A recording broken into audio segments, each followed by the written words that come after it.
Hi, everybody. Welcome back to The Reason We Learn. I'm Deb Philman, and I'm glad you're here. Today, I'm going to share with you an article entitled The 1619 Project and Autopsy. Rejecting the 1619 metaphor is what makes America great by Timothy Sandefur. I love this article so much. I thought about talking about it, but then I thought, no, we need to read this together, and I will comment intermittently. When the New York Times 1619 Project was unveiled last year, it began with an audacious claim. The moment America began, it said, was on an August day 4 centuries before, when about 20 enslaved Africans were brought ashore in Virginia and sold. This incident, the Times writer said, is the country's very origin. Although the nation's official birthday came long after, it is really out of slavery and the anti-black racism it required that nearly everything that has truly made America exceptional grew.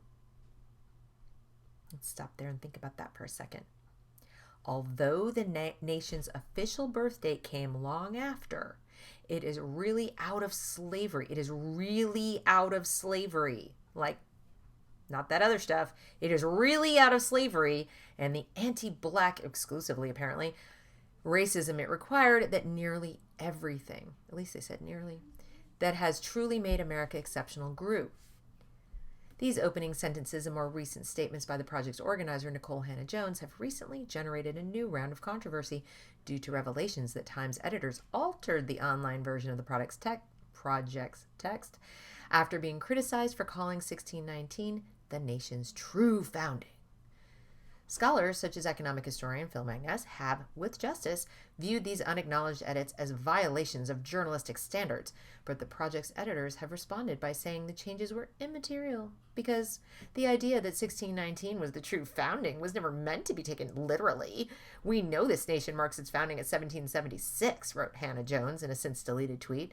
I read it in Nikole Hannah Jones' voice because she's very snarky. She recently expunged all her old tweets. Suspicious in itself. The true founding phrase was always a metaphoric argument. I am so much smarter than you. No, you're not.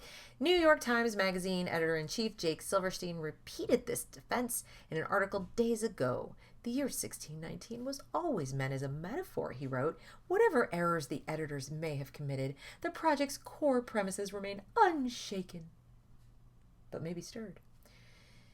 But this defense misses the point entirely. Obviously, the true founding claim was always a metaphor because all foundings are metaphors. Like a corporation, an athletic team, or a social club, a nation is a theoretical or an imaginative institution, which means its origin is necessarily spoken of in metaphor, ritual, and symbolism. Duh! Hannah Arendt, whose book On Revolution is almost entirely devoted to this question, wrote, "The foundings are fundamentally about binding and promising, combining and covenanting, because the human faculty of making and keeping promises is the essential world-building capacity of man. Indeed, it is the highest human faculty." We typically speak of promises in metaphorical terms for the same reason we use poetic terms to speak of love, because they are made of words, and only the language of reverence can give those words any power to compel. It was a metaphor, we get it. Yeah, we know. Guess what? So is any founding. The founding. We talk about it in metaphor. We don't think that in 1776, everyone woke up one day and said, "Oh my God, a country! Check it out!" Thus, to speak of America's founding at all, it is necessarily to speak of what makes Americans a people. I mangled that. When Abraham Lincoln said that the nation was conceived in liberty 77 years before the dedication of Gettysburg Cemetery, that is, in 1776, and when a century later Martin Luther King referred to the Declaration as America's promissory note, they were speaking in metaphor. Or did you think that they literally meant it? No, I don't think so. And when the Times writers insisted to the contrary that America was conceived not in liberty but in slavery, they too were obviously speaking in metaphor. I never thought otherwise. Never thought otherwise. That was kind of the whole point of my criticism. But I could never have expressed it quite like this. For Hannah Jones and Silverstein to accuse their critics of being overly literal is therefore to set up a straw man. Their metaphor was always the source of the dispute. It was, yeah, I never really thought otherwise. The question the 1619 Project posed was whether the American nation should be viewed as having its genesis not in the Declaration of Independence with its covenants of equality and liberty, but in a commercial transaction of human flesh for human flesh. And that was always my problem with it, that she had to completely ignore the principles, the promises, the statements that, however poorly we lived up to them at times, were cared about enough to be written down and an entire country fought for and built around. No. Didn't mean any of that stuff. And we'll get to that later. But for one metaphor to be more fruitful than another requires that it provide a better explanation for the subject in question. And the 1619 metaphor failed this test, not because it got the dates wrong, but because its effort to frame the question in literally black and white terms essentially required ignoring large swaths of American history. America is not and never has been a simple dichotomy of black versus white any more than it falls into the tidy dichotomy of exploiter and exploited, oppressor and oppressed. Instead, its conceiving principle that each individual is of infinite value and has a right to pursue his or her own happiness in peace has manifested itself in far more complicated ways, resulting in far more interesting human stories of triumph, treachery, loss, and victory than is dreamt of in any effort to portray American history as us versus them. That was another huge problem I had with 1619. It was so reductionist. It was like nothing else happened. All of history was seen through this, tunnel of black and white, and where were we at any given time with black versus white, black versus white, black. Our history is so much more complex, and we are a melting pot of people of every conceivable ethnicity and background and origin, race, you name it. It just defied reason. Take California, for example. The nation's most productive state, it accounts today for 13% of the United States' entire agricultural output, 5% of its mineral production, 11% of its manufacturing, and it's unfortunately governed poorly. I could read all of this, but the core of this is right here. Yet black slavery was never a major factor in California, which was always a free state. Slavery didn't expand. That was kind of the whole point. President Lincoln ran on a platform of getting rid of slavery. When he won, the South was pissed. They seceded. Well, actually, fired him for it sometime, and then seceded. But they absolutely rejected the peaceful transfer of power. The Democrats of old were not content to lose, so they took their toys and went home. And this essay, this 1619 project, completely ignores the fact that we had free states. There were a nation of 50 states. So this idea that, all freedoms and all everything that makes America great was born in the back of the black slave or the black man or the black woman is just false, because in California, the Chinese and Japanese populations bore the brunt of it. But forget about them. She doesn't talk about them at all. And this goes into some detail, and I will put the link in the description box because I really hope you'll read through this. This is a history lesson unto itself, but I don't want to make the whole video about that. But let's look. Chinese laborers who were basically purchased wholesale from labor companies in China were assigned to the most perilous tasks in building the Transcontinental Railroad, and nobody knows exactly how many died because nobody bothered to write it down. On average, writes Iris Chang in the Chinese in America, a native history, 3 laborers perished for every 2 miles of track laid. 20,000 pounds of their bones were shipped back to China. Sounds like slavery to me. But you don't hear any of that in 1619 Project. It's all black versus white. And they even, in 1878, the state held a constitutional convention for the express purpose of throwing the Chinese and Japanese out of the state. And the decades that followed witnessed scores of race riots in which Chinatowns and Japantowns were incinerated. I mean, we have a tumultuous past where race is concerned, and our founding documents notwithstanding, but those founding documents contain those promises, the promissory note of what our founders wanted us to be. So some might say, well, how did it happen, and how did it change? I'm going to get to that. Actually, rather, Timothy is going to get to that, but let's cut ahead, because I think I've made my point that in many of the free states that had no slaves, or no black slaves, shall we say, black African slaves, they had other kinds of slaves who were not black. So all that makes America great, if you needed a railroad to get there, was not on the backs of black slavery. So in order for her to make her case, she had to do something called erasing. And it's easy to see why she did it. The reframing that the 1619 Project attempted is rooted in an ideology that views America's political, economic foundation, that is capitalism, as not just tainted by racism, but actually designed to immiserate minorities and enrich those on top. According to this worldview, racism is not a bug, but a feature of American institutions.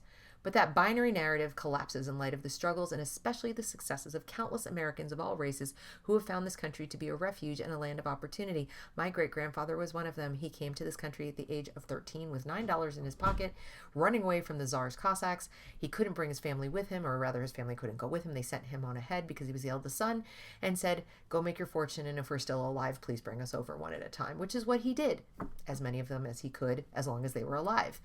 And he went from being a virtually penniless teenager in the streets of New York, mending clothes and pushing a push cart until he saved up his pennies and so forth. He went from that to being a millionaire by the time he was 65. He didn't speak very good English. He worked 7 days a week, probably his entire life. He did nothing but work. But he created thousands of jobs and had a family, built a home, brought his family over. So if capitalism is so awful, how is that possible for a Russian Jew escaping near certain death, or possible death anyway, over there? Anyway, I when I read her work, I just thought, you've completely erased my history, my family's history, by denigrating capitalism to that level. And all of his employees, or the people whose lives he made possible. So, the Times' proposed metaphor of a 1619 founding omitted not only the Chinese who built the railroads and the Native Americans who built the missions, but the Irish of Boston, the Italians of New York, the Cubans of Florida, the Germans of Wisconsin, the Cherokee of Georgia, the Mexicans of Texas, and the Hawaiians of, Hawaii, and the Jews of everywhere.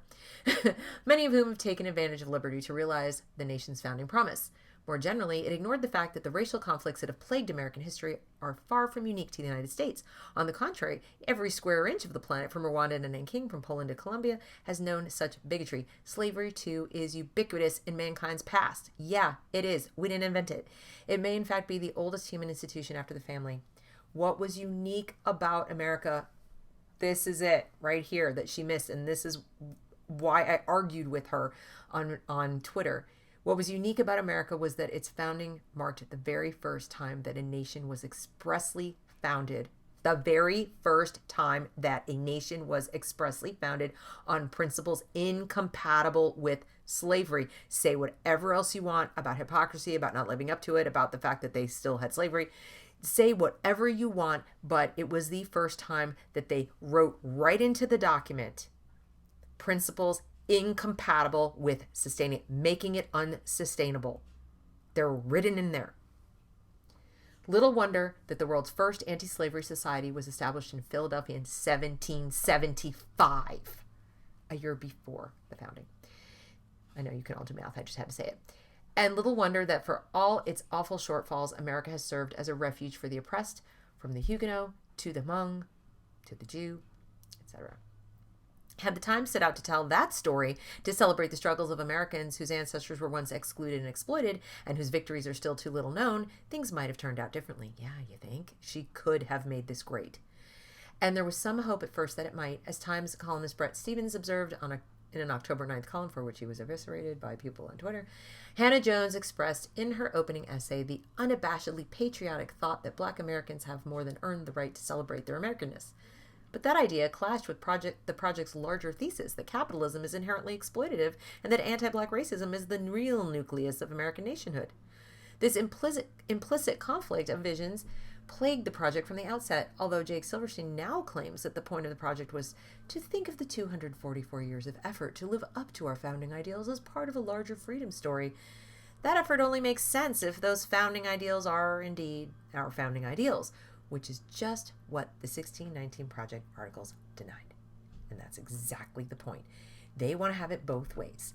Oh, we're really true patriots. We just want to talk about how we had to fight so hard to be able to enjoy the wonderfulness that is America. Except that's not what you wrote. You actually wrote quite the opposite, that it wasn't wonderful and that that's not what we are and that we are inherently racist, as you'll soon see. Hannah Jones, for example, declared in the opening essay that one of the primary reasons the colonists decided to declare their independence from Britain was because they wanted to protect the institution of slavery. Totally false, but okay. And that the white men who wrote "all men are created equal" really did not believe those words to be true. Because she's inside their heads now. But if the nation's founding principles really are racism and oppression, then it's senseless to celebrate any effort to realize such ideals. Let's read that again. If the nation's founding principles really are racism and oppression, as Nikole Hannah Jones asserted, not just here, but later, as you will soon see, and on Twitter, in an argument that I had with her, which you cannot read because she erased it, and along with all the other arguments she had with people, there's no point. Why would you be wanting to be patriotic to that? You wouldn't. Rather than resolve this contradiction, the project's authors, especially Hannah Jones, took refuge in it, alternately affirming and denying the Declaration's self-evident truths to suit the convenience of the moment. In progressive circles, they claimed that America is a fundamentally racist nation, and then, when criticized as anti-American, they insisted the project was merely a patriotic testament to the way Black Americans have vindicated the nation's noblest ideals. They did it all by themselves. No one else. They did it. Except this, are they noble? Are they not noble? Are we inherently racist? I don't know. You decide. In a 2017 interview, Atlantic editor Jeffrey Goldberg tried in vain to pin Hannah Jones down on this question. Yeah, pinning her down to be consistent is really difficult. Is at the bottom what we're talking about a lack of understanding on the part of white America about the actual lived lives of African Americans, he asked. I would say we're not grappling with what this country is about, she replied. You're not one of those people who says racism is not what we are, Goldberg persisted. No, she answered. This is clearly who we are. Racism is embedded in the DNA of this country. But if that's true, it makes no sense to celebrate, as Hannah Jones did in a later interview, the way that Black people have been willing to put their bodies on the line to make our founding ideals true. If the 1619 metaphor were truly compelling, it would not be necessary to dodge back and forth between lionizing and disparaging the nation's soul. And that's exactly right. Brilliant. Brilliantly stated. Just brilliant. Even more lamentable was the way the project omitted entire stages of history that are crucial to understanding how that soul developed. A reader could easily come away from the 1619 essays, a reader perhaps in school, with the impression that American attitudes toward slavery smoothly transitioned from the allegedly pro-slavery views of the country's founders to the days of the Civil War. In fact, the essays did not so much as mention secession or its causes, and skipped from 1857 Dred Scott decisions to Lincoln's attempt 5 years later to persuade Black Americans to emigrate. Talk about cherry picking. But the reality is that attitudes toward slavery shifted significantly after 1800 as a reactionary movement against the principles of the American Revolution gained traction. So even within our own country, there were people fighting against our founding principles, and she negates that. She says, it's like the fact that anyone, the Confederacy or anybody else, fought to keep slavery or thought slavery was a good idea or argued that slavery, was a good, that means that the founders thought so too. But that's perfectly ridiculous. It's like a little slalom race for her in and out of things that would challenge her narrative. Like, oh, can't go there. Oh, gotta avoid that. Let's jump from here to here to here. And the person who doesn't know enough American history might follow along and think this makes perfect sense, because why shouldn't you believe the New York Times? Of course. So many reasons. Southern politicians began describing slavery as a positive good and overtly denouncing the Declaration as either legally insignificant or an outright lie. This movement appalled many of those who remained steadfast in their American faith, people such as John Quincy Adams, William Jay, Joshua Giddings, Charles Sumner, Frederick Douglass, and Salmon Chase. Their efforts to resist the pro-slavery perversions of the Constitution went unmentioned in the 1619 essays. I wonder why. So did the origin of the 14th Amendment, adopted in 1698, whose proponents viewed it as a refounding, as a rededication to the principles of American nationhood. To use the Christian metaphor natural to the era, they set forth a new covenant for the American people, which was meant not to abolish, but to fulfill the law. So not only the first nation ever in history to write principles into its constitution that were incompatible with the institution of slavery, but then rededicated itself to that in 1868.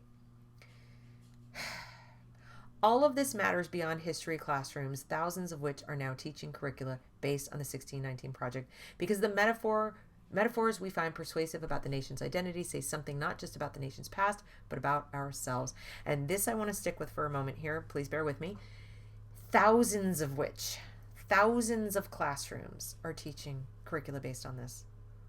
Now, I've just told you how much history it skips over. I had to skip over because there's so much just in this article that you should go back and read and educate yourself. Some of it was even news to me, and I was an American Studies major in college.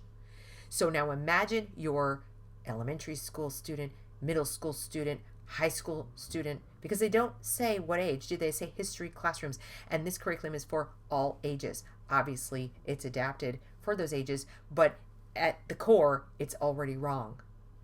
And so these students are not just missing out on a lot of context and a lot of history, but they are being taught a fundamental lie about ourselves as a nation, as a people. They are missing out on our fundamental principles. And imagine if you are a black student, how this would make you feel. And now imagine how you'll feel if you're a white student. Because in this black-white dichotomy, you look at a classroom and it's going to be an us and them situation as they learn this false history. As Arendt was keen to emphasize, the binding and promising, combining and covenanting that marks a nation's founding is reenacted with every new generation. That's why we teach history to kids and require new citizens to take classes about civics institutions. To adopt the 1619 metaphor instead of 1776 or 1868 means to accept a particular understanding of the nature of Americanness, one profoundly contrary to that expressed in both the nation's founding and refounding documents. If you want your kids to learn what makes America great, what really makes America unique, what makes America great, this is poison. This curriculum is poison. And, this gets to the heart of it, but you really have to read this, then read the essays, then come back and read this to understand exactly how poisonous they are. And this really hit me. For some, in fact, it means a commitment to the proposition that commitments are meaningless in any event. Such nihilism has become distressingly trendy in recent years thanks to intellectuals who contend that the American character is not only infected with, but actually constructed out of racism. Foremost among these is Ta-Nehisi Coates, who claims that America is literally unimaginable without plundered labor, shackled to plundered land, without the organizing principle of whiteness as citizenship, and that racism remains, as it has since 1776, at the heart of this country's political life. Coates' cynicism is so extreme that toward the end of his award-winning, it should be, but it isn't. It's an award-winning book, Between the World and Me, he relates how unmoved he was by the September 11th attacks. Yeah, I know people who died there. And the outpouring of national grief that followed, which he calls ridiculous and overwrought. The bravery of firemen and police officers, many of them black, who rushed to rescue the innocent as the Twin Towers collapsed, only to be chopped to pieces by razor-sharp fragments of burning steel, he regards with detachment, if not disgust. Hell upon them, he writes. They were not human to me. Such nihilism is the logical consequence of a certain conception of what America stands for, one that regards the nation as pledged to oppression, not liberation, and the real-world consequences of that nihilism were starkly revealed when Hannah Jones celebrated the riots that broke out across the nation this summer in a deleted tweet, saying she would be honored if the violence, arson, vandalism, and destruction of monuments that marked recent months came to be known as the 1619 riots. They are teaching this curriculum to your children in school. And its author said that. I wouldn't be here. I wouldn't be alive. My family wouldn't be here. And my story is not that different from so many Americans if this country were not a liberating force. That's a fact. That is an historical fact. That's not my perception. And so many millions of people can say that. She and Coates have erased our histories to elevate their own. And this kind of nihilism, this is why you see people running around the streets saying America is a terrible place, America is a hateful place. They have absolutely no perspective. They probably never traveled outside the United States, most of these people in the streets. And to the extent they have, they probably, if you're talking about some of the better off college students, they probably went on a little teen tour, or they probably went with mom and dad and they didn't get to see some of the darker sides. They have no idea what they are denigrating. They don't understand. They just don't understand, and it pains me. It really pains me. And I think it would be a crime to teach this to one more child, because it's false, and because they will come away feeling badly about the country in which they live and about themselves by extension. Whatever else America might be, it is a land of idealism. Ideals, in fact, are not just a part of our tradition, but the source of the country's legal existence. The Declaration of Independence, after all, announced not only that the nation was independent, but that it of right ought to be, meaning that the country's institutional legitimacy is premised on the validity of the self-evident truths to which the founders pledged their sacred honor. The Constitution continued in this vein, proclaiming that among its purposes was the preservation of liberty, an abstract principle for our posterity. That would be our children. This was why Lincoln warned in 1859 that the Declaration's truths are the definitions and axioms of American nationhood, and that anyone who sneers at them, Nikole, or denies their validity, Nikole, is supplanting the principles of free government. The country can only survive, he said, and will only deserve to survive if such detractors are repulsed. To the extent that the 1619 Project caused Americans to learn more about Black history and to view the civil rights struggles of past generations in light of the American Covenants of Liberty, it has served an honorable purpose. This much. But it accomplished this only to the degree that readers repulsed the metaphor that project offered. That's my concern. I don't believe that's going to happen. I don't believe in the classroom they're going to teach it that way, saying, well, this metaphor is really wrong and it's not really true, but civil rights, we could have done that without the 1619 Project. This just actually gets in the way by saying a bunch of things that aren't true, that are probably going to be the only thing the kids remember, especially if you look at the lesson plans. Everything, in fact, that makes America great originates in the fact that Americans do not take the sale of human property in August 1619 as the source of their nationhood. That, on the contrary, they are disgusted by what doing so would say about their nation. In seeking to debunk American principles, the 1619 authors were led to ignore history, to disregard some of its most moving and revealing aspects, and most importantly, to distort the metaphors whereby we became and continue to become one people. Just the one. Just the one. So, that's the article. And I do hope you'll go back and read the parts that I kind of skimmed over about California's history and the Chinese and the Japanese and all the different groups of people. They did some absolutely barbaric things to Asian immigrants and laborers during that time. And of course, she's completely erased them. Yeah, I don't really want to look at you anymore. But that's what it is. And I hope those of you who are new to my channel will go watch the other 1619 videos. I hope you will go take a look at it. By all means, go look at it, read the essays, look at the curriculum, make sure it's not being taught in your kid's school, and if it is, protest. I'm dead serious about that. Protest. It needs to be pulled out of the schools. And if they won't do it voluntarily, it is going to take all of us speaking to get it out. If they insist on keeping it, then insist that it be taught in such a way as to point out its flaws, point out how that's not how we do things. We don't, when we talk about studying and learning history, we don't just gloss over things. But personally, I'd rather see it done away with, because I don't have faith that the teachers could teach it that way. Sorry, I don't see any evidence that they'd have that capability. So that concludes this video, and if you like this video, I hope you will give it a thumbs up. I hope you will subscribe to my channel, click the notification bell to be notified when I make another video, and share the video. Comment, please, feeds the algorithm, and I also actually want to hear what you have to say. So that's it. Have a great day.